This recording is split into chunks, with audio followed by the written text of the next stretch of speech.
justru mengundang perhatian dari pemilih muda. Menggunakan jas kuning misalnya. Gimmicknya banyak ya. Gimmicknya banyak. Yang banyak di-mention di sosial media itu adalah Pak Anies Baswedan. Tetapi jumlah pengikut yang paling terbesar di sosial media itu adalah Ridwan Kamil. Nah, apakah kemudian malah Pak Ganjar yang menggendong Pak Mahfud atau Pak Mahfud yang menggendong Pak Ganjar? Tiba-tiba PDIP cenderung untuk memilih nama Mahfud dan Ridwan Kamil. Paslon ini tuh kayaknya bakal dua aja ini. Gimana kan, Se? Yang alumni UGM apa bukan ini?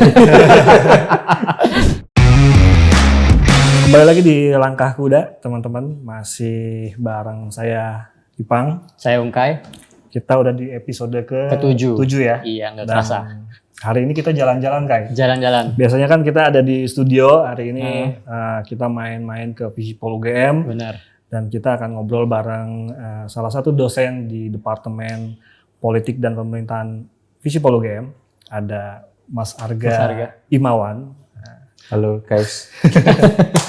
Oke, kita bakal ngobrol apa nih, Kai? Yang paling rame minggu ini apa nih? Yang paling rame ini sekarang soal Ganjar, Mas. Ganjar. Cawapresnya katanya mulai mengerucut nama-namanya. Oh iya, betul-betul. Kemarin mungkin 1 atau 2 hari ini ya, Iya. di media banyak berita soal 2 nama yang sudah mengerucut jadi kemungkinan cawapresnya Ganjar. Iya. Pertama ada Mahfud MD, Betul. yang kedua ada Ridwan Kamil.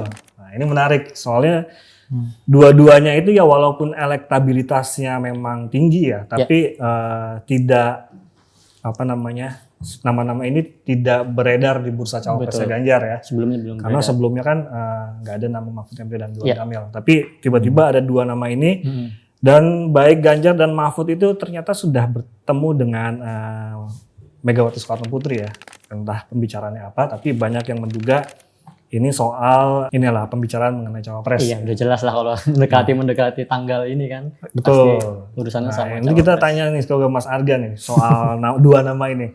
Gimana gak? Kira-kira munculnya 2 nama ini mengejutkan apa tidak? Pertama, terus kenapa sih kok tiba-tiba PDIP cenderung untuk memilih nama Mahfud dan Ridwan Kamil?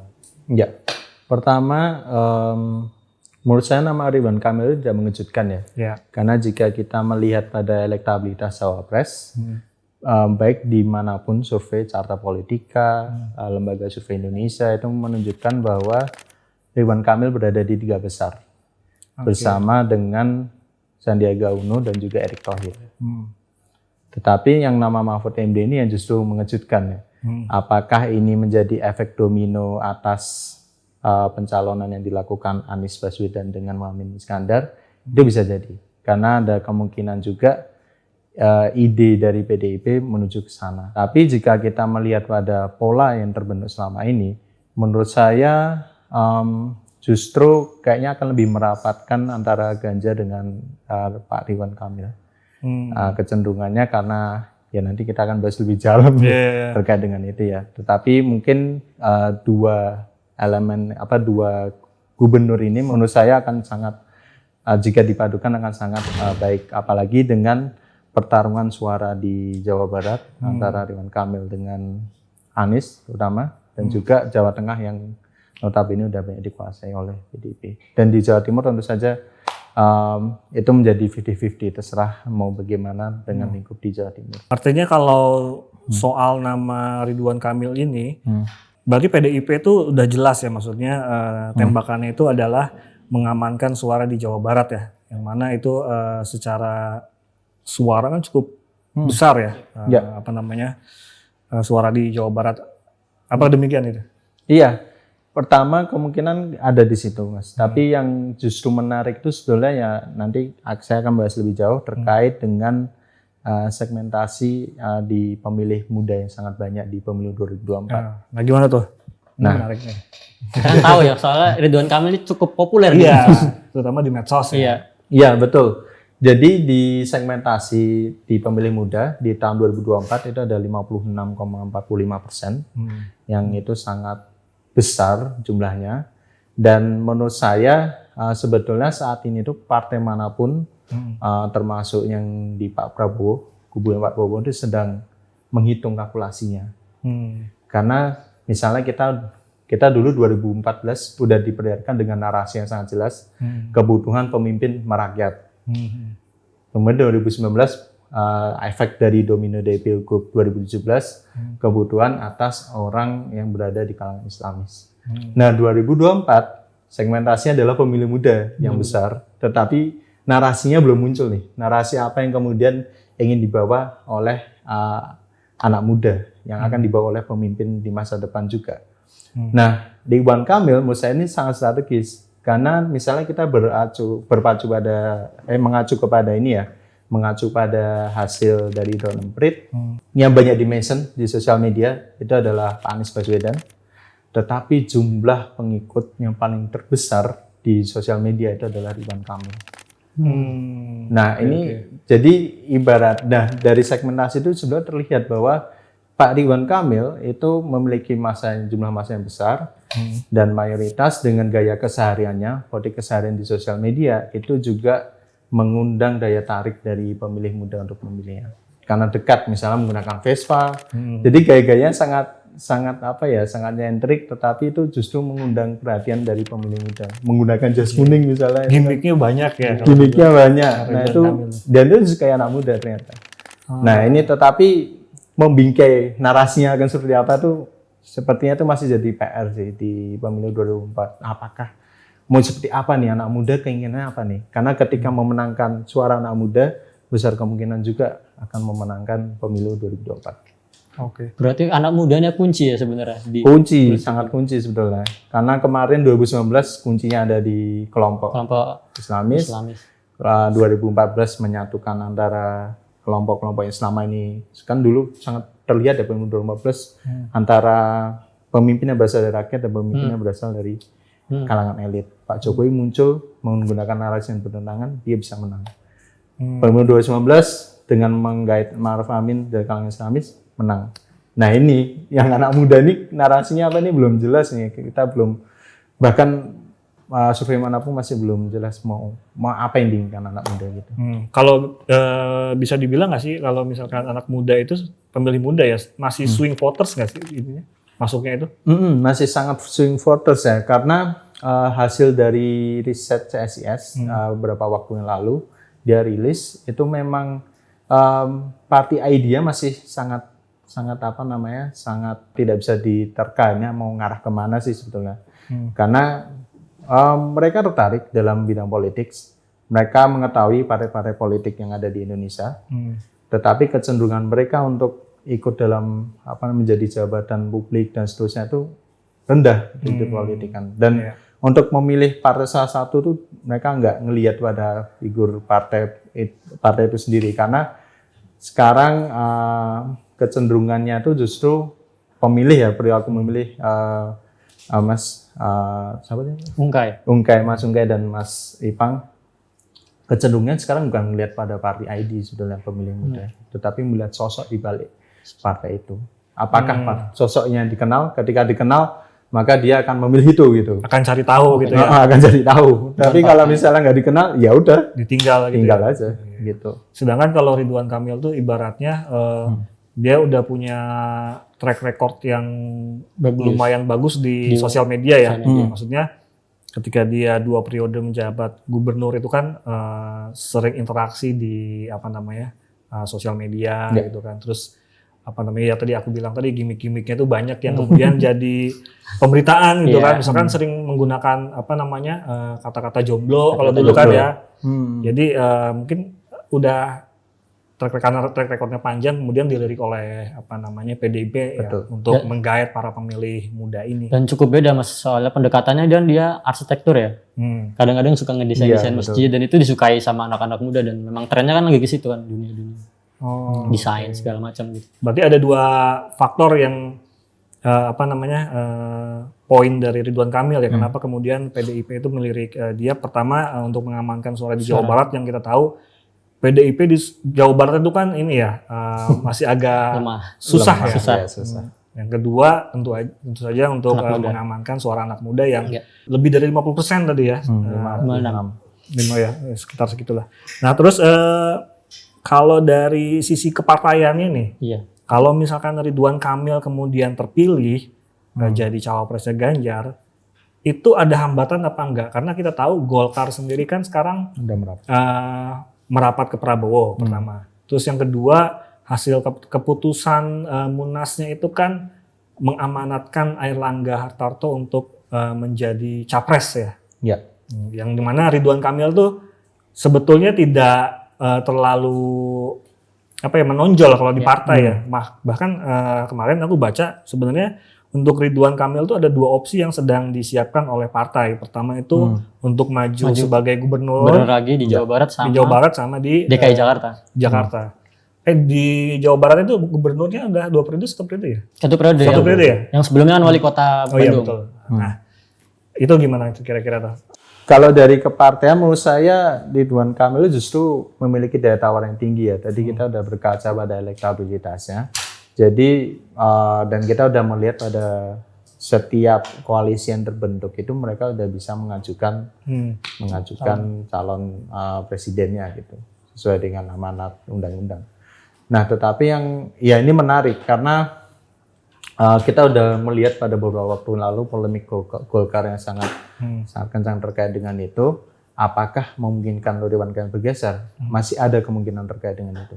Karena jika kita bicara tentang pandangan pragmatis, tentu saja dengan merapatnya Ridwan Kamil kepada Pak Ganjar dan juga menjadi potensial untuk memenangkan pemilu misalnya, menggait suara muda dan seterusnya, itu memberikan nafas lebih panjang lagi untuk Golkar untuk lebih lama di kursi kekuasaan di kawasan elit. Tetapi di wilayah Prabowo pun sebetulnya juga menarik, tetapi posisinya nggak sestrategis yang ketika mereka berada di posisi Ganjar itu. Nah ini sebetulnya masih ada perdebatan tentang itu. Kalaupun pada akhirnya Golkar tidak mengusung Pak Ridwan Kamil untuk maju, ini sebetulnya ya Ridwan Kamil gambling untuk keluar dan masuk kepada menawarkan diri kepada Ganjar pun mungkin udah elektabilitasnya masih akan tetap tinggi. Karena yang dilihat tadi saya bilang anak muda ngelihatnya sosoknya, bukan lihat partainya. Jadi kita juga berkaca pada pemilihan gubernur yang lalu ketika Ridwan Kamil ngomong ke Gerindra, saya ingin maju gitu. Kemudian Gerindra dan PKS pun merapat akhirnya mengusung beliau gitu.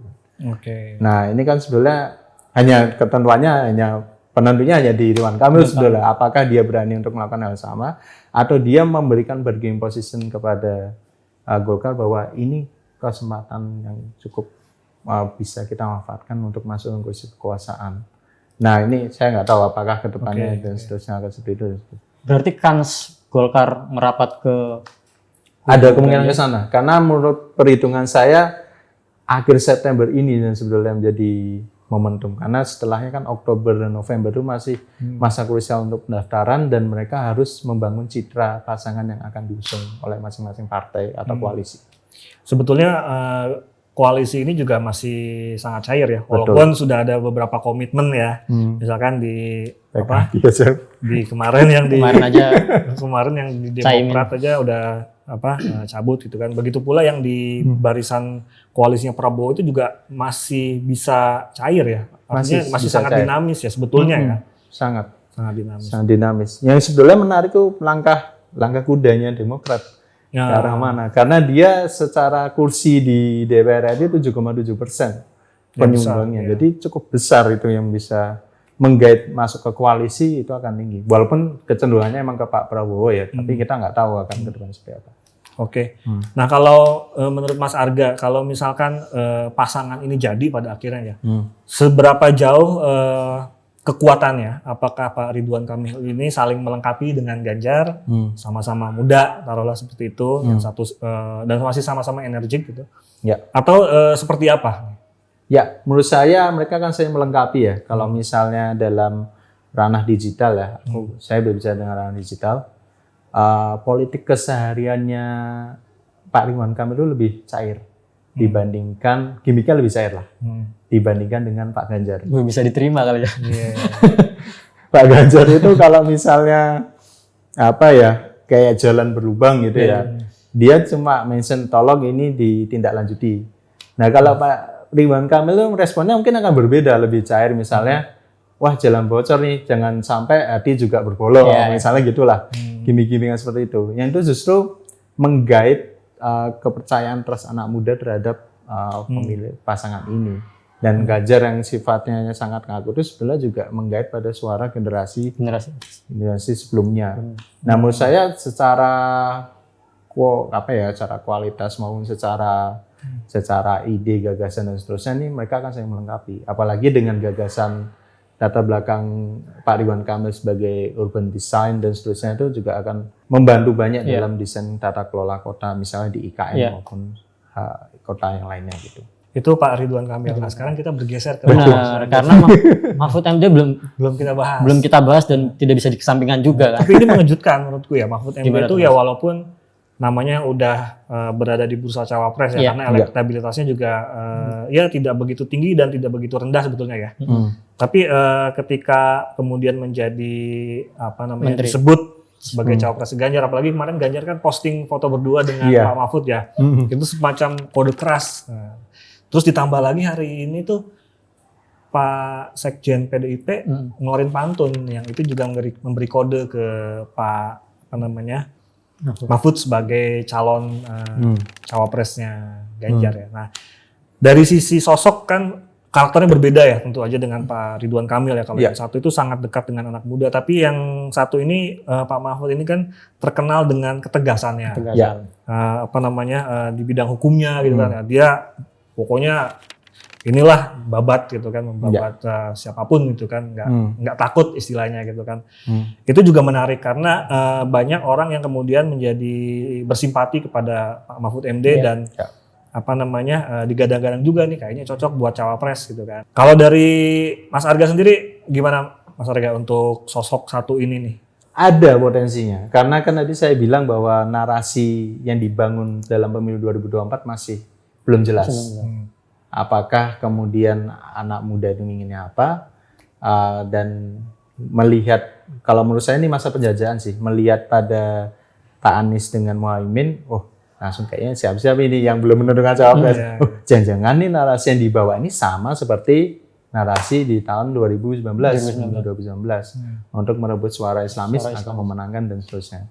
Nah, ini sebetulnya lagi penjajahan, apakah sebetulnya potensial masih ada untuk Pak Mahfud, tapi jika melihat pada kondisi elektabilitasnya masih belum masuk dalam bursa tiga besar cawapres di berbagai lembaga survei, menurut saya kansnya menjadi agak kecil ini. Apakah kemudian ketika ini gendong-gendongannya sama nih, apakah kemudian malah Pak Ganjar yang menggendong Pak Mahfud atau Pak Mahfud yang menggendong Pak Ganjar? Ya walaupun kayak misalnya udah maju berapa kali dan seterusnya itu menjadi faktor, tetapi menurut saya nggak akan sebesar apa yang menjadi terlimpahkan di Pak Prabowo deh, untuk yang udah berapa kali, udah 15 tahun. Sangat besar. Ya kayak Pak Mahfud kayaknya kurang besar terkait dengan itu. Meskipun sepak terjang di kementeriannya cukup baik, tapi itu tidak menjamin juga sih Mas kalau menurut saya, karena kedepannya kita nggak tahu anak muda ini maunya apa sih. Karena begini, anak muda itu, pemilih muda ya terutama ya, itu sebetulnya mereka digerakkan atau rasionalitasnya itu bukan didasarkan kepada sosoknya. Sosok muda kemudian merepresentasikan, anak muda harus memilih anak muda. Tapi isu yang dibawa sebetulnya. Pak Prabowo misalnya isu yang dibawa apa, kemudian survei Litbang Kompas beberapa waktu yang lalu menunjukkan menjadi sangat favorit Pak Prabowo dalam generasi Z. Tapi survei terakhir juga ternyata Ganjar yang akhirnya naik lagi gitu. Paling dua ini yang kemudian masih fluktuatif berarti. Fluktuatif sekali. Gitu. Seberapa besar sih sosok Pak Mahfud MD ini bisa menambah poin, added value-nya itu apa sih buat Ganjar ini sebetulnya? Sebetulnya added value-nya tentu saja pertarungan di Jawa Timur ya. Kita nggak bisa kantong suaranya akan terpecah di situ. Dan kalau misalnya Ganjar tentu saja akan bisa bersaing di situ ya. Tetapi justru nanti takutnya langkah dominonya itu, langkah lainnya malah justru nanti membuat kekuatan di Jawa Barat menjadi turun ya. Iya, sangat turun ya. Gambling sangat turun, gambling. Jadi sebetulnya pertarungannya antara milih di Jawa Timur atau Jawa Barat. Tetapi sebetulnya di lingkup Anies Baswedan dan juga Muhammad Iskandar, menurut saya suara PKB pun nggak akan sepenuhnya juga kepada kedua sosok ini ya. Karena kan ada faktor historis yang menyebabkan mereka berbeda arah dan seterusnya di PKB ya, tubuh PKB ya.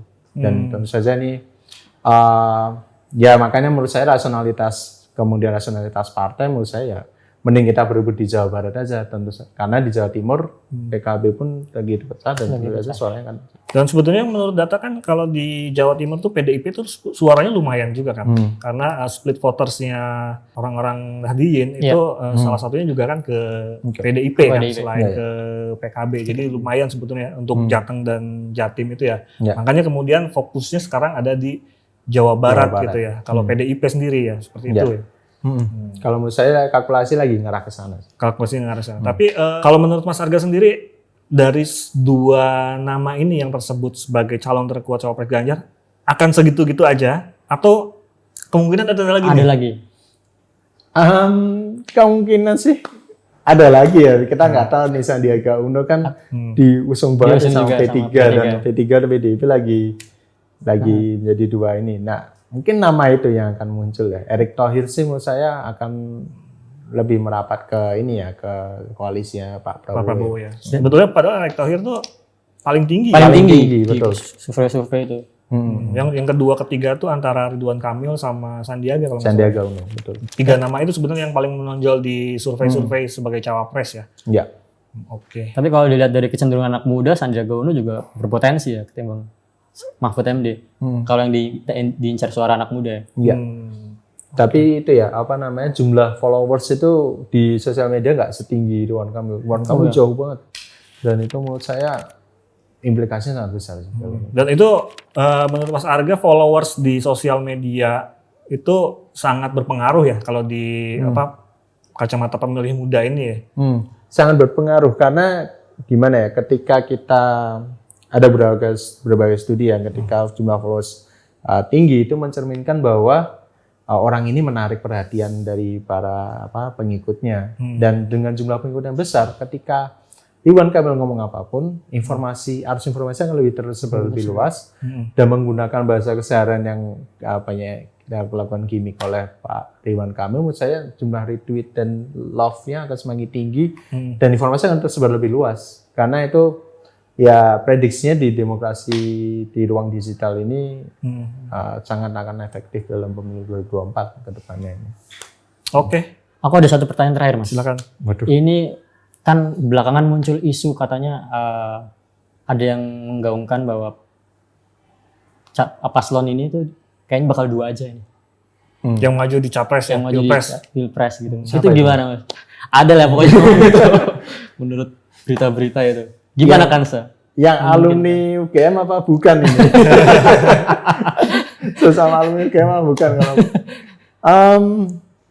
Menurut saya tetap tiga calon ya, karena masing-masing sudah sesuai memenuhi syarat. Masing-masing juga memiliki rasionalitas sendiri kenapa ingin menduduki jabatan publik, karena ya pola kepemimpinan baru selalu begitu ya. Nah, kalau misalnya eksekutif baru, cawapres baru itu kemudian akan menjadi sangat strategis begitu. Tapi tiga calon sih Mas. Kalau dua kayaknya kurang ini. Orang. Kalau Demokrat bikin poros baru kayaknya memungkinkan nggak nih? Atau merapat ke salah satu koalisi yang udah ada? Merapat koalisi yang ada Mas. Ke Pak Prabowo. Kemungkinan ya. Kemungkinan. Tapi udah itu kalau udah menurunkan itu Mas. Jadi nggak harus cawapres AHY. Ya, Oke. Menurunkan syaratnya itu ya. Syaratnya. Menteri lah mungkin. Betul. Oke, demikian gitu aja ya. Ya. Mungkin kita udah banyak banget tadi ngobrol bareng Mas Arga ini. Terima kasih Mas Arga. Ya, sama-sama Mas Ipang. Sampai ketemu di lain waktu. Kita ngobrol-ngobrol lagi Iya, ya. aku mau ikut kelasnya Mas habis ini kan habis gitu. kelas. Enggak. Kelasnya diliburkan dulu. Kelas politik. Oke teman-teman, demikian episode ke-7 Langkah Kuda ini bareng dengan Mas Arga Imawan, dosen dari Departemen Politik dan Pemerintahan ya. Departemen Politik dan Pemerintahan UGM.